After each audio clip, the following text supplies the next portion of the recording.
नमस्कार दोस्तों, स्वागत है एक बार फिर से आप सभी का हमारे इस चैनल में जिसका नाम है ऑल हिट एग्जाम। और आज के इस वीडियो में हम लोग देखेंगे झारखंड शिक्षक पात्रता परीक्षा जेटेट 2026 का संपूर्ण नोटिफिकेशन जो आपका आया हुआ है उसको पूरा कंप्लीट समझेंगे। ए टू जेड की क्या नोटिफिकेशन में गवर्नमेंट ने दिया है, क्या मापदंड है, कब परीक्षा होगी, क्या उसका डेट है, क्या सिलेबस होगा, क्या पैटर्न होगा, क्या चेंजेस हुए हैं, क्या नहीं हुआ है, सब कुछ एक मात्र वीडियो में कंप्लीट इन्फॉर्मेशन आपको देने वाला हूं। तो दोस्तों वीडियो बहुत इंपॉर्टेंट है, खास करके झारखंड टेट की तैयारी करने वाले बच्चों के लिए। और आप सभी जानते हैं कि झारखंड टेट की परीक्षा जो है यूपी बिहार वाले बच्चे भी दे सकते हैं, राजस्थान के बच्चे भी दे सकते हैं। तो आसपास के जो 4-5 राज्य हैं उन सभी राज्यों के बच्चों के लिए ये इन्फॉर्मेशन बहुत इंपॉर्टेंट होगा दोस्तों।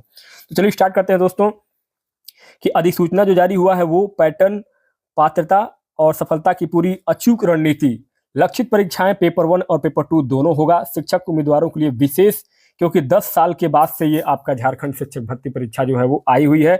पूरा स्टेप बाय स्टेप आपको एक ब्लूप्रिंट, एक मैप मैं दे रहा हूं दोस्तों। 10 साल बाद एक ऐतिहासिक अवसर ये आया हुआ है और यह परीक्षा आपके लिए क्यों इतना ज्यादा महत्वपूर्ण बन जाता है ये जानना आपके लिए बहुत जरूरी है दोस्तों। एक दशक के इंतजार का अंत हुआ, यानी जेटेट लगभग 10 वर्षों के बाद ये आयोजित की जा रही है। बम्पर भर्तियों का ये प्रवेश द्वार होगा। आगामी सहायक आचार्य पदों के लिए यह बिल्कुल अनिवार्य परीक्षा है और इसकी सर्टिफिकेट की जो वैधता है वो लाइफ टाइम, जीवन भर ये सर्टिफिकेट मान्य होगा। कोई इसमें नेगेटिव मार्किंग नहीं है, अर्थात सभी क्वेश्चन को आप अटेम्प्ट कर सकते हैं। और आप अगर कोई मतलब अगर 150 क्वेश्चन है तो 150 में 150 क्वेश्चन को आप हल कर सकते हैं। तुक्का भी लगाएंगे तो भी आंसर सही हो जाएगा। तो इसमें कोई नेगेटिव मार्किंग नहीं है, ये आपके लिए प्लस पॉइंट है, बोनस है।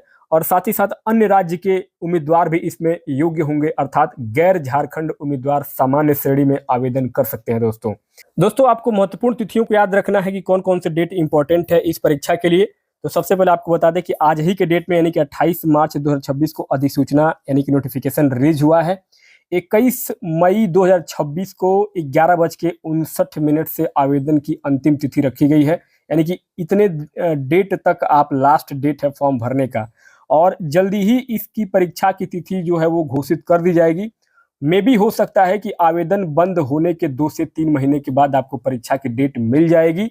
साथ ही साथ आपको 21 अप्रैल 2026 से आवेदन की प्रक्रिया, फॉर्म फिलिंग स्टार्ट होगा और 21 मई 2026 को शुल्क भुगतान की अंतिम तिथि है, यानी कि फीस पेमेंट करने की लास्ट डेट है। तो ये इंपॉर्टेंट डेट आपको याद रखने हैं इस परीक्षा के लिए। बाकी आगे बढ़ते हैं कि अब इसमें आपके लिए पेपर 1 में क्या एलिजिबिलिटी है। तो पेपर वन प्राथमिक स्तर के लिए, प्राइमरी लेवल के लिए कक्षा 1 से 5 तक के लिए न्यूनतम जो एज की क्राइटेरिया है वो 21 वर्ष होना चाहिए मिनिमम। योग्यता का जो विकल्प है उसमें आप जो है 12वीं पास यानी इंटरमीडिएट क्वालिफाइड होने चाहिए मिनिमम 50% अंकों के साथ, और प्लस 2 वर्ष का डीएलएड आपको करना कंप्लीट होना चाहिए। साथ ही साथ योग्यता विकल्प 2 के बारे में अगर बात करेंगे तो आपको 12वीं पास, न्यूनतम 50% अंक प्लस 4 वर्षीय का बीएलएड या बीएड आपको कंप्लीट करना है। साथ ही साथ इसमें एक प्लस पॉइंट है कि अंतिम वर्ष के छात्र, जो डिप्लोमा के अंतिम वर्ष यानी कि एक तरीके से कहें कि अपीयरिंग के छात्र होते हैं, वो भी इस परीक्षा के लिए एलिजिबल होंगे और अपना आवेदन कर सकते हैं। महत्वपूर्ण बात यह है जानना आप लोगों के लिए, क्योंकि सुप्रीम कोर्ट के आदेश के अनुसार बीएड उम्मीदवार अब जो है पेपर 1 के लिए एलिजिबल नहीं है, यानी कि योग्य नहीं है। तो बीएड वाले बच्चे पेपर 1 प्राइमरी के लिए फॉर्म नहीं डाल पाएंगे। आगे बढ़ते हैं नेक्स्ट, अपना उच्च प्राथमिक शिक्षक पात्रता परीक्षा कक्षा 6 से कक्षा 8 तक के लिए पेपर 2 के लिए क्या योग्यता संरचना होनी चाहिए। तो उसमें जो है आपका न्यूनतम एज सेम वही रहेगा पेपर 1 वाला, यानी कि 21 वर्ष। योग्यता का विकल्प 1 जो रहेगा आपका स्नातक यानी ग्रेजुएशन प्लस आपको 2 वर्ष का डीएलएड, प्लस योग्यता विकल्प 2 के रूप में स्नातक यानी ग्रेजुएशन, और प्लस ग्रेजुएशन आपको मिनिमम जो है वो 50% अंकों के साथ होना चाहिए, प्लस 1 वर्ष या 2 वर्ष का बीएड का कोर्स आपको किया होना चाहिए। साथ ही साथ योग्यता विकल्प 3 के रूप में अगर देखेंगे तो आप 12वीं पास हो न्यूनतम 50% अंकों के साथ, प्लस 4 वर्षीय जो बीईएड होता है या बीएससी बीएड होता है वो आपको कंप्लीट होना चाहिए। और साथ ही साथ अंतिम वर्ष के छात्रों के लिए कि बीएड और डीएलएड के अंतिम वर्ष में है, जिनका कि ये लास्ट ईयर है, तो अपीयरिंग के छात्र के रूप में वो लोग भी इस फॉर्म को अप्लाई कर सकते हैं दोस्तों। तो यहाँ तक आपको कंप्लीट हो गया पेपर 1 और पेपर 2 में क्या योग्यता होनी चाहिए। अब बढ़ते हैं आगे, ऑनलाइन आवेदन आपको कैसे करना है। तो आवेदन आपको करना है सबसे पहले स्टेप 1 में आपको झारखंड JAC.jharkhand.gov.in की ऑफिशियल वेबसाइट पर आपको जाना है। वहाँ पे आपको जो बेसिक डिटेल्स है उसको फिलअप करने हैं, OTP के द्वारा अपने रजिस्ट्रेशन को शुरुआत करना है, पंजीकरण करना है। सेकंड ऑप्शन में आपको लॉगिन और अपने विवरण जो डिटेल है जैसे कि शैक्षणिक योग्यता दर्ज करना है और अपनी क्षेत्रीय भाषा का लोकल लैंग्वेज का आपको सिलेक्शन करना है। थर्ड स्टेप में आपको अपने डॉक्यूमेंट्स को अपलोड करने हैं, जैसे कि आपको अपने लेटेस्ट फोटोग्राफ्स, आपके लेटेस्ट सिग्नेचर और आप किस श्रेणी में इस पेपर को अप्लाई करना चाहते हैं अपनी श्रेणी के हिसाब से, प्रमाण पत्र के हिसाब से। जैसे कि अगर किसी को कोई आरक्षण मिला हुआ है तो आरक्षण के सर्टिफिकेट को भी आपको इसमें अपलोड करने हैं। नेक्स्ट फोर्थ स्टेप में आपको जो है अपने शुल्क भुगतान कर रहे हैं, यानी कि पेमेंट आपको जो है वो जमा करने हैं फीस के। उसके लिए आप अपना डेबिट कार्ड, क्रेडिट कार्ड या UPI का प्रयोग करके इस एग्जाम की फीस को आप जमा कर सकते हैं। फिफ्थ स्टेप में आपको अपने फॉर्म के प्रिंट आउट ले लेने हैं। भविष्य के लिए आप जो है इस आवेदन का प्रिंट आउट अनिवार्य रूप से सुरक्षित अपने पास रखें, ताकि आपको एक याद रहेगा कि आपने फॉर्म में क्या क्या चीजें भरा था। नेक्स्ट आगे दोस्तों, आवेदन शुल्क आप कैसे जमा करेंगे श्रेणी और स्तर के अनुसार। शुल्क फीस जो मैट्रिक्स है उसमें आप जो है श्रेणी में जनरल, OBC और EWS के लिए 1300 रुपये का फॉर्म होगा। सिंगल पेपर, केवल एक पेपर दे सकते हैं, चाहे पेपर 1 हो चाहे पेपर 2 हो, या अगर आप चाहें तो बोथ पेपर, दोनों पेपर देना चाहते हैं तो 200 रुपये अगर आप और ऐड कर लेते हैं तो 1500 रुपये अगर आप जमा करेंगे तो 1500 रुपये में आप पेपर 1 और पेपर 2 दोनों दे सकते हैं।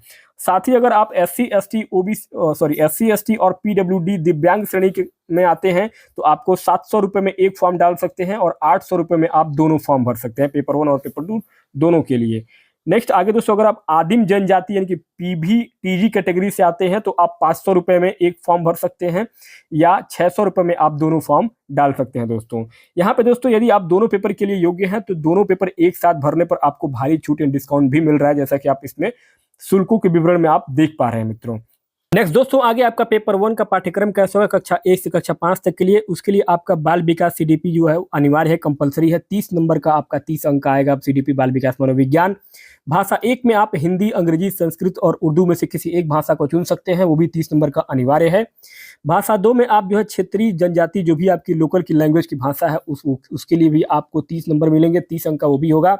गणित, मैथमेटिक्स 30 नंबर के होंगे, पर्यावरण अध्ययन EBS भी 30 नंबर के होंगे। तो ये जो पेपर 1 का जो पैटर्न है वो बिल्कुल सेम है, जैसा CTET में होता है, UP टेट में होता है, वैसे ही झारखंड टेट में भी वो सारी चीजें बिल्कुल सेम है। चेंज हुआ है केवल आपका पेपर 2 में। पेपर 2 का जो पाठ्यक्रम है वो थोड़ा सा आप ध्यान दीजिएगा।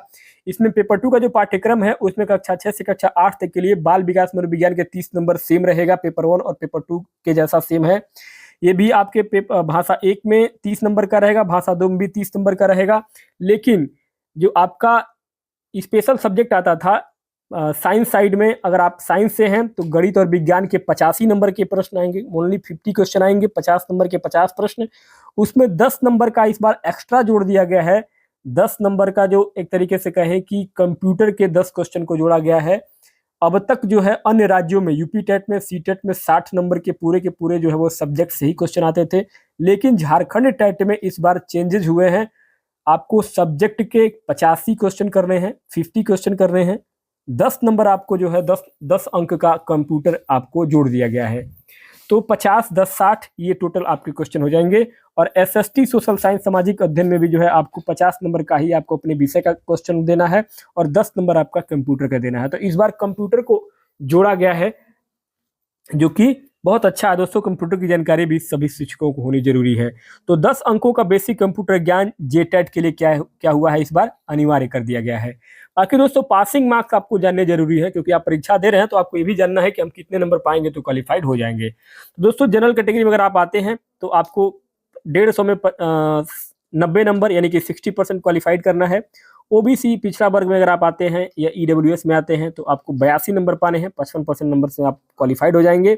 SC ST और अनुसूचित जाति में, जनजाति में अगर आप आते हैं और PWD में आते हैं तो आप जो है 78 नंबर पे क्वालिफाइड कर लेंगे। आप जो है सर अगर आप SC ST अनुसूचित जाति जनजाति से आते हैं तो आपको 52% नंबर यानी कि 78 नंबर प्राप्त कर रहे हैं तो आप जो है इस परीक्षा को क्वालिफाइड कर जाएंगे। बाकी दोस्तों सुरक्षित नंबर जो रहेगा वो 100+ ही रहेगा। तो कोशिश करें कि आपको केवल क्वालिफाइड नहीं करना है, 100+ से ज़्यादा आपको स्कोर करने हैं मेरे मित्रों। नेक्स्ट आगे दोस्तों बात करते हैं बड़ी अपडेट के बारे में। तो नया कट ऑफ क्या होगा इसमें, तो इसमें जो है आपका सेक्शनल यानी कि समग्र ओवरऑल कट ऑफ की बात करेंगे तो ड्यूअल जो है आपका जनरल में 60% होना चाहिए कुल ओवरऑल, और हर विषय में 40% अंक आपको अनिवार्य है प्राप्त करने। ओबीसी और ईडब्ल्यूएस में आते हैं तो आपको 55% कुल ओवरऑल का पाना कंपलसरी है, और हर विषय में कम से कम आप 35% अंक अनिवार्य रूप से प्राप्त होने चाहिए। अगर एससी एसटी और पीडब्ल्यूडी कैटेगरी से अगर आप आते हैं तो न्यूनतम आपको 50% नंबर पाने हैं, और हर विषय में आपको 30% अंक अनिवार्य है। दोस्तों यहाँ पे एक चीज आपको जानना जरूरी है, आप किसी भी विषय को छोड़ नहीं सकते हैं, कंपलसरी ये सारे विषय को करना ही करना है। और परीक्षा पास करने के लिए हर एक विषय सेक्शन में भी व्यक्तिगत रूप से पास होना है। ऐसा नहीं है कि आप हिंदी में 40 में 40 नंबर प्राप्त कर लिए और गणित में आपने 40 में केवल 10 नंबर पाया, तो ऐसा नहीं होना चाहिए। आपको हर विषय में डेडिकेटेड जो एक क्राइटेरिया बनाया गया है कि मिनिमम 40% या मिनिमम 35% या मिनिमम 30% उस विषय में आपको प्राप्त करने ही है। तो कोई भी विषय ऐसा नहीं है किसी एक विषय में आप बहुत ज्यादा नंबर पा गए और किसी एक विषय में आप बहुत कम नंबर पा गए, तो ये आपको जो है इसमें ध्यान देना होगा। नेक्स्ट दोस्तों आगे पाठ्यक्रम और भाषा चयन आपको कैसे करना है, क्या पढ़ना है और क्या चुनना है। तो दोस्तों कठिनाई का जो स्तर होगा इसमें पेपर 1 में वो 12वीं लेवल तक का, वो इंटरमीडिएट लेवल का होगा। पेपर 2 में जो है वो आपका स्नातक स्तर ग्रेजुएट लेवल का पूरा ये आपका पैटर्न हो जाएगा। भाषा 1 का चयन आपको जो करना है उसमें हिंदी, अंग्रेजी या उर्दू में से किसी एक भाषा को आप चुन सकते हैं। भाषा 2 के लिए आप जो है क्षेत्रीय जनजाति यानी जैसे कि आपकी क्षेत्रीय जो भाषा है झारखंड में, जैसे कुरमाली है, मुंडारी है, नागपुरी है, संथाली भाषा है, तो ये जो है इनमें से कोई भी आप क्षेत्रीय भाषा एक चूज कर सकते हैं। बाकी दोस्तों उसी भाषा को आपको चुनना बेहतर होगा जिसमें आपकी पकड़ अच्छी हो और उसमें पढ़ना लिखना आप अच्छे से आपको कॉन्सेप्ट उसका क्लियर हो। दोस्तों नेक्स्ट अपना बाल विकास सीडीपी पर आपको फोकस करना है, क्योंकि बाल मनोविज्ञान, समावेशी शिक्षा और शिक्षा शास्त्र जो है पेडागोजी आपको बहुत ज्यादा नंबर दिलवाता है टेट की परीक्षाओं में। बाकी गोल्डन नियम दोस्तों मेरे तरफ से ये रहेगा कि अपनी संपूर्ण तैयारी केवल आप राज्य बोर्ड यानी कि JCERT और NCERT की पुस्तकों पर आधारित रखें, जो कि आपकी तैयारी के लिए बहुत बेहतर विकल्प होगा। दोस्तों आपको कुछ ऐसी गलतियों से बचना है जिनको जानना जरूरी है। छोटी सी चूक अगर आप कर देते हैं तो आपका पूरा प्रयास जो है पूरा बर्बाद हो जाएगा। इसमें आपको क्या चीजें ध्यान में रखना है दोस्तों, तो सबसे पहले आपको गलत क्षेत्रीय भाषा को चुनाव नहीं करना है। लोकप्रियता के आधार पर क्षेत्रीय भाषा आपको नहीं चुनना है, केवल वही भाषा आपको चुनना है जिसमें आप प्रगाढ़ हों, दक्ष हों, एक्सपर्ट हों। दूसरा दोस्तों आपको अनुभागीय कट ऑफ जो सेक्शनल कट ऑफ है उसको नजरअंदाज नहीं करना है। केवल मजबूत विषयों जैसे कि हिंदी पर ध्यान केंद्रित करना और कमजोर विषयों जैसे गणित में फेल हो जाना, ऐसा नहीं करना है, क्योंकि आपको हर सब्जेक्ट में नंबर पाने हैं, हर सब्जेक्ट में आपको पास होना जरूरी है। दोस्तों परीक्षा तिथि की प्रतीक्षा आपको नहीं करनी है कि परीक्षा तिथि कब तक आएगा, एग्जाम डेट कब तक आएगा। परीक्षा की तारीख घोषित होने के बाद ही तैयारी शुरू करना, ये जो है आपको गलती नहीं करनी है, आपको तैयारी अभी से शुरू कर देनी है। दोस्तों फॉर्म भरते समय आपको कुछ गलतियां जो है वो नहीं करनी है, जैसे कि आपको अपनी कैटेगरी को नहीं बदलना है। आप जिस कैटेगरी में आते हैं जनरल, ओबीसी, ईडब्ल्यूएस या फिजिकल हैंडीकैप या SC ST, उसमें ही आपको अपना फॉर्म को फिलअप करना है। बाकी BEd DLED का जो विवरण भरना है वो आप अपना सही तरीके से भरें, और भुगतान करने से पहले, पेमेंट फॉर्म जो भर दिया है तो पेमेंट करने से पहले आपको इन सभी चीजों को एक बार सरसरी निगाह से जरूर एक बार जांच कर लेना है, चेक कर लेना है, ताकि कहीं आपको मिस्टेक ना हो और आपका फॉर्म रिजेक्ट ना हो। नेक्स्ट दोस्तों आपको अपना JTET का जो एक तरीके से कहें झारखंड शिक्षक पात्रता परीक्षा के लिए आपको क्या चीजें, कौन सी पुस्तकें जरूरी होंगी, तो मैं एक आपको बुक की थोड़ी सी एक हिंट मैं दे रहा हूं, जिसमें कि आपको थोड़ा सा अंदाजा लग जाएगा कि आपको किस तरीके के पुस्तकों को पढ़ने की जरूरत है JTET को क्वालिफाइड करने के लिए। इसमें आपको JCERT NCERT की पुस्तकें जो पेपर 1 और पेपर 2 दोनों के लिए एलिजिबल होंगी, तो पेपर 1 के लिए कक्षा 1 से 8 तक के आप JCERT और NCERT की पुस्तकें ले लेंगे तो आपका बेहतर तैयारी हो जाएगा। वहीं पेपर 2 के लिए आप कक्षा 6 से कक्षा 10 तक के लिए, यानी कि एक तरीके से कहें तो कक्षा 6 से कक्षा 12वीं स्तर तक का JCERT और NCERT की पुस्तकें अगर आप पढ़ लेते हैं तो आप JTET की परीक्षा इजीली क्वालिफाइड कर लेते हैं। दोस्तों वहीं अगर बाल विकास की तैयारी करना चाहते हैं तो R गुप्ता की और दिशा पब्लिकेशन की कुछ पुस्तकें हैं जो आपको बेहतर तैयारी करने में मदद करेंगी। और EVS और विज्ञान की तैयारी करना चाहते हैं तो आपको कुछ पब्लिकेशन जैसे कि अरिहंत है और NCERT की जो पुस्तकें हैं वो आपको बेहतर सोल्यूशन देंगी, बेहतर गाइड करेंगी। यहाँ पे NCERT को ही मैं प्रीफर करूंगा। दोस्तों बाकी अभ्यास आपको थोड़े से प्रैक्टिस अपने करने शुरू कर देने होंगे अभी से, जिसमें कि आपको झारखंड टेट के जो प्रीवियस ईयर के क्वेश्चन पेपर हुए हैं वो प्रीवियस ईयर वाले जो सॉल्व पेपर है उसको भी आपको देखना है, और सीटेट के पिछले वर्ष के कुछ प्रश्न पत्र को भी आपको हल करना है, क्योंकि कुछ ऐसे सीटेट में क्वेश्चन होते हैं जो आपके हर राज्य के टेट परीक्षाओं में भी रिपीटेड होते हैं। बाकी दोस्तों आपको मॉक टेस्ट के रूप में अपनी स्पीड और एक्यूरेसी को मेंटेन करने के लिए हर सप्ताह जो है आप एक OMR बेस ऑफलाइन या ऑनलाइन मॉक टेस्ट भी देते रहे, जिससे आपकी स्पीड और आपकी एक्यूरेसी मेंटेन रहे। अब दोस्तों बात कर लेते हैं 30, 60 और 90 दिनों की आपकी जो स्मार्ट रणनीति होगी वो कैसा होगा। तो दोस्तों यहाँ पे आपको स्टार्टिंग में जो है प्रथम 30 दिन में, पहले 30 दिन में आपको जो है अपना फाउंडेशन आपको बनाना है, नींव बनानी है। तो बाल विकास CDP के कॉन्सेप्ट आपको अपने स्पष्ट करने हैं, NCERT की पूरी रीडिंग करनी है और क्षेत्रीय भाषा के व्याकरण को मजबूत करना है। बाकी 31 से 60 दिनों में दोस्तों आपको डीप डाइव करना है, गहन अध्ययन करना है। उसमें आप टॉपिक वाइज अपने प्रश्नों को हल करें, गणित के सूत्र, EVS के तथ्य और कंप्यूटर बेसिक्स के शॉर्ट नोट्स जो है वो आपको बनाने आपके लिए बेहतर होंगे।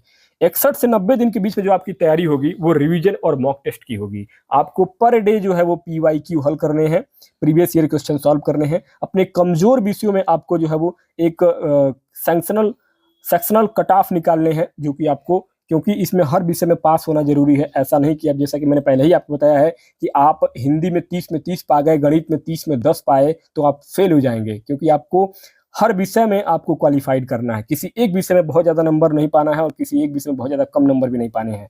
तो ये आपको ध्यान रखना है।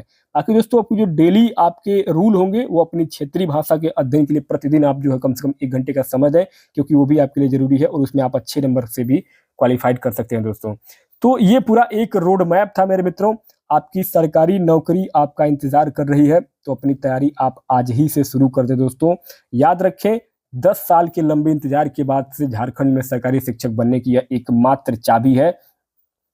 तो आप जो है अभी से शुरुआत करें। आपके पास पाठ्यक्रम, पैटर्न और सही रणनीति आ चुका है। अपना एक भी दिन आपको बर्बाद नहीं करने हैं, तुरंत आपको एक्शन लेना है। आज ही अपने सिलेबस का प्रिंट आउट आपको ले लेना है, अपनी NCERT की किताबें इकट्ठी कर लेनी है और अपना पहला मॉक टेस्ट देना शुरू कर देना है दोस्तों। तो इस मास्टर गाइड को अपने स्टडी के पार्टनर्स के साथ आपको साझा करने हैं। भविष्य के शिक्षकों, आप सभी को मेरी तरफ से बहुत बहुत शुभकामनाएं। तो मेरा पूरा ये bullet proof information, blueprint, road map आपको झारखंड शिक्षक भर्ती परीक्षा के लिए कैसा लगा इन्फॉर्मेशन, मुझे कमेंट बॉक्स में जरूर बताइएगा। बाकी कोई सुझाव हो, कुछ भी आप पूछना चाहते हैं तो कमेंट बॉक्स में पूछ सकते हैं, उसका रिप्लाई मैं आपको बहुत ही जल्द कमेंट बॉक्स में दे दूंगा। तो मिलते हैं नेक्स्ट वीडियो में नए टॉपिक के साथ, तब तक के लिए बहुत बहुत धन्यवाद दोस्तों।